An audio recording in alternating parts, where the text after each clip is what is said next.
함께 건강을 나누는 비타톡의 이약사입니다. 오늘 마지막으로 정조에 대한 편입니다.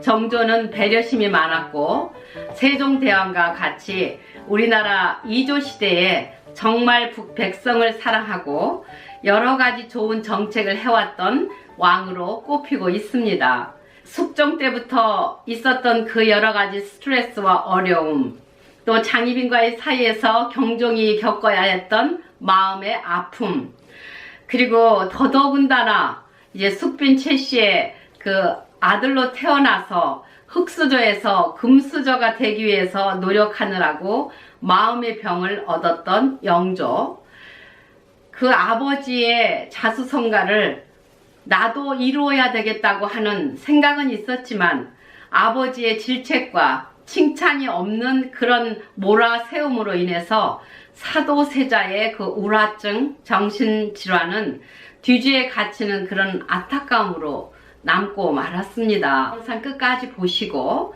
좋아요와 구독 눌러주시면 감사하겠습니다.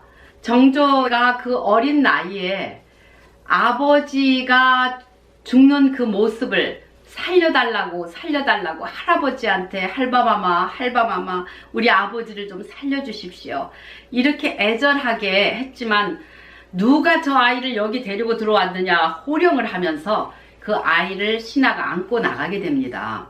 그런데 나갔다가도 그 팔을 빠져나와서 다시 뛰어와가지고 우리 아버지를 좀 살려달라고 했던, 정말 어릴 때부터 그 마음이 아버지에 대한 사랑으로 가득 찼던 그런 왕이 아니었나. 그 당시에 동궁으로서 아버지가 뒤주에 갇히는 것을 또 할아버지가 직접 못을 박는 모습도 보지 않았을까.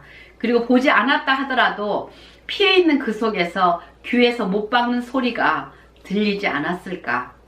정말 너무 안타까운 그런 아픔의 왕이었습니다. 그런데 아버지를 죽이고 뒤주에까지 가진 할아버지의 그 성격을 정조가 왜 몰랐겠어요. 너무 영특하고 아버지가 죽은 다음부터는 2년 반 동안 그냥 공부에만 몰두했다고 하니까 그 괴로움을 공부에 다 쏟았지 않았을까. 정조는 누구에게나 칭찬받고 누구에게나 정말 호감이 가는 사람이었지만은 그 마음속에는 자기 아버지를 죽인 사람들에 대한 그 복수심이 더 그 절제력을 더 낳을 수 있지 않았을까. 그래서 우리 아이는 정말 잘했어요. 고등학교 때까지 아무 일도 없었어요. 그러더니 갑자기 대학교 들어가서 저렇게 사고를 치네요.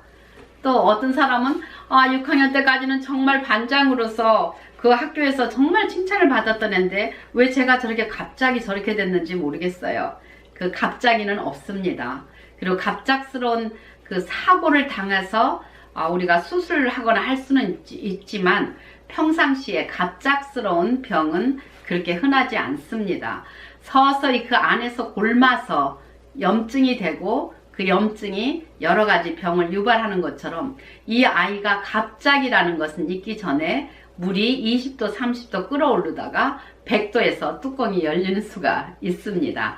그래서 이제 우리가 아이들을 위해서 일하고 아이들을 위해서 직장에서 늦게 오는 것도 중요하겠지만, 그러나 진정한 아이의 위하는 것은 아이 곁에서 아이의 대화를 들어주는 것이 아닌가 그런 생각을 해봅니다.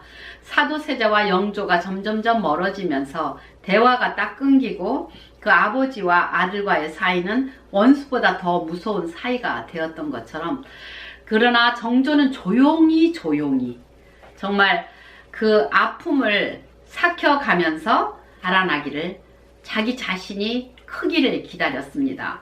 아버지 뒤주 앞에서 아버지를 조롱하고 했던 그 구선복이라는 사람을 정말 나중에 기록을 보면 내가 손으로라도 찢어 죽이고 싶다고 하는 그런 글귀를 남기고 보면은 정조가 정말 그 마음속에 얼마나 큰 아픔을 절제력으로 견뎌왔는지. 아버지가 그 6월에 그 더위에 뒤주 속에서 죽지 않았습니까? 아마 6월만 되면은 그런 여러 가지 트라우마 때문에 잠을 못 이루는 그런 날도 있지 않았을까 싶습니다. 화성을 세울 때 그 여러 가지 노역을 하는 백성들에게 정말 배려심을 베풀어서 더위 먹었을 때 치료할 수 있는 척서단이라는 약도 그 백성들에게 나눠주고 제중단이라고 하는 그 영양제를 또 나눠줬다고 합니다. 여름에는 더위 먹지 않도록 그렇게 도와줬는가 하면 겨울에는 정말 그 당시에는 속옷도 털모자도 벼슬 있는 사람만 쓸 수 있는 것을 다 만들어서 일을 하는 사람들에게 나눠줬다고 하니까 그 마음속에 있는 여러 가지 스트레스가 남을 돌아볼 줄 아는 그런 배려심으로 승화된 것을 볼 때 정말 너무 멋있는 사람이 아닌가 생각합니다. 연산군은 자기 어머니가 황정으로부터 을 겪고 죽었다는 사실을 안 뒤로 폭군이 됐잖아요. 그런데 정조는 자기 아버지의 죽음을 자기가 눈앞에서 직접 봤음에도 불구하고 그것을 정말 절제력으로 눌러서 자기가 성공할 때까지 기다려서 그것을 백성을 위해서 정말 이 내가 돌아가신 아버지가 나라의 왕이 되었을 텐데 내가 그 자리를 채워드려야 되겠다. 그리고 내 아버지에게 정말 멋진 내 모습을 보여드려야겠다고 하는 그런 긍정적인 태도가 그 정조의 여러 가지 트라우마를 견딜 수 있는 힘이 아니었겠나 저는 그냥 개인적으로 생각을 해봅니다. 여러분들 속에서도 알게 모르게 사기를 당했던 그런 경험도 있을 것이고 내가 정말 친하게 지내던 사람들로부터 배신당한 적도 있을 거라고 생각합니다. 병을 그때 돈이 얼마만 있었으면 고칠 수 있었는데 돈이 없어서 돌아가시게 할 수밖에 없었다는 그러한 생각들 속에 사로잡혀서 우라와 트라우마가 계속 나를 괴롭히고 있는 사람들이 있다면 오늘 정조를 생각하면서 우리가 다시 한번 내 마음을 다스릴 수 있는 그런 기회가 되었으면 좋겠습니다. 정조는 또 좋은 점이 부하가 잘못을 할 때도 저 부하가 저렇게 되기까지는 잘 다스리지 못한 내 탓이다.